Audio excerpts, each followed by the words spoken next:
ಎಲ್ಲರಿಗೂ ನಮಸ್ಕಾರ.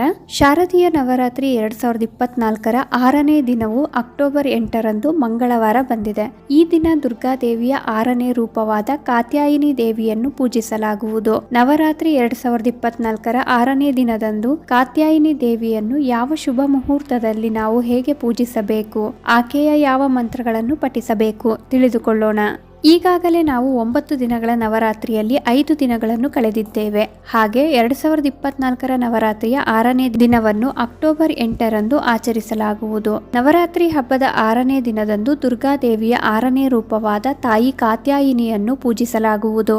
ನವರಾತ್ರಿ ಹಬ್ಬದ 6ನೇ ದಿನದಂದು ಕಾತ್ಯಾಯಿನಿ ದೇವಿಯನ್ನು ಹೇಗೆ ಪೂಜಿಸಬೇಕು ಎಂಬುದರ ಕುರಿತು ಮಾಹಿತಿಯನ್ನು ತಿಳಿದುಕೊಳ್ಳೋಣ.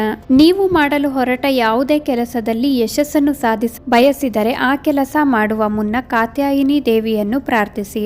ಕಾತ್ಯಾಯಿನಿ ಮಾತೆಯನ್ನು ಪೂಜಿಸುವುದರಿಂದ ಕೀರ್ತಿ ಪ್ರಾಪ್ತವಾಗುತ್ತದೆ.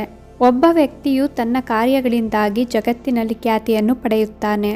ಶತ್ರುಗಳ ಮೇಲಿನ ವಿಜಯಕ್ಕಾಗಿ ತಾಯಿ ಕಾತ್ಯಾಯಿನಿಯನ್ನು ಪೂಜಿಸಲಾಗುತ್ತದೆ. ಆಕೆಯು ಋಣಾತ್ಮಕ ಶಕ್ತಿಗಳನ್ನು ನಾಶ ಮಾಡುವ ದೇವತೆಯಾಗಿ ಗುರುತಿಸಿಕೊಂಡಿದ್ದಾರೆ.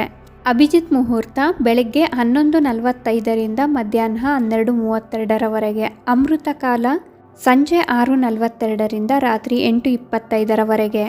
ನವರಾತ್ರಿ ಹಬ್ಬದ 6ನೇ ದಿನದಂದು ಮುಂಜಾನೆ ಬೇಗ ಎದ್ದು ಪೂಜೆ ಮಾಡುವ ಸ್ಥಳವನ್ನು ಮತ್ತು ಮನೆಯನ್ನು ಶುದ್ಧಿಗೊಳಿಸಿ ನಂತರ ಪೂಜೆ ಮಾಡುವ ಸ್ಥಳದಲ್ಲಿ ಕೆಂಪು ಹೂಗಳಿಂದ ಅಲಂಕರಿಸಿ. ಕಾತ್ಯಾಯಿನಿ ದೇವಿಯನ್ನು ಪೂಜೆಗೆ ಆಹ್ವಾನ ಮಾಡುವ ಮೂಲಕ ದೀಪ ಮತ್ತು ಧೂಪವನ್ನು ಬೆಳಗಿಸಿ.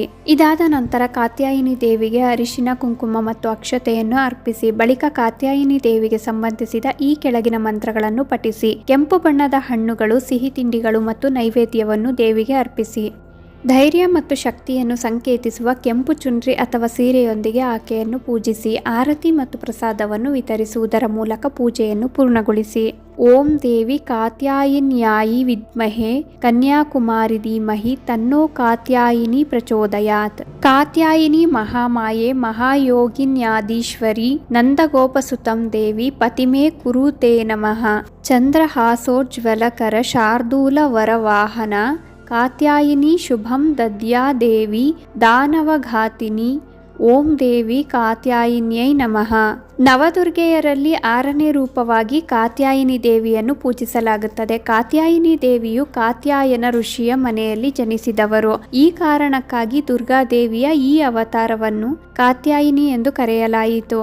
ಕಾತ್ಯಾಯಿನಿ ದೇವಿಯು ಒಂದು ಕೈಯಲ್ಲಿ ಖಡ್ಗವನ್ನು, ಒಂದು ಕೈಯಲ್ಲಿ ಕಮಲದ ಹೂವನ್ನು, ಇನ್ನೊಂದು ಕೈಯಲ್ಲಿ ವರ ನೀಡುತ್ತಿರುವ ಮುದ್ರೆಯನ್ನು ಮತ್ತು ತನ್ನ 4ನೇ ಕೈಯಲ್ಲೂ ಮುದ್ರೆಯನ್ನು ಹಿಡಿದು ಸಿಂಹದ ಮೇಲೆ ಕುಳಿತು ಸವಾರಿ ಮಾಡುತ್ತಾರೆ ಮತ್ತು ಈಕೆ ಬ್ರಜಮಂಡಲದ ಅಧಿದೇವತೆಯಾಗಿ ಗುರುತಿಸಿಕೊಂಡಿದ್ದಾರೆ. ಕಾತ್ಯಾಯಿನಿ ದೇವಿಯ ಪೂಜೆ ಹಾಗೂ ಮಂತ್ರಗಳ ವಿವರದೊಂದಿಗೆ ನಾನು ಈ ವಿಡಿಯೋನ ಇಲ್ಲಿಗೆ ಎಂಡ್ ಮಾಡ್ತಿದ್ದೀನಿ. ಈ ಮಾಹಿತಿಗಳು ನಿಮ್ಗೆ ಇಷ್ಟ ಆದರೆ ದಯವಿಟ್ಟು ನಮ್ಮ ಚಾನಲ್ಗೆ ಸಬ್ಸ್ಕ್ರೈಬ್ ಆಗಿ, ಲೈಕ್ ಮಾಡಿ, ಶೇರ್ ಮಾಡಿ, ಹಾಗೆ ಕಮೆಂಟ್ ಮಾಡಿ.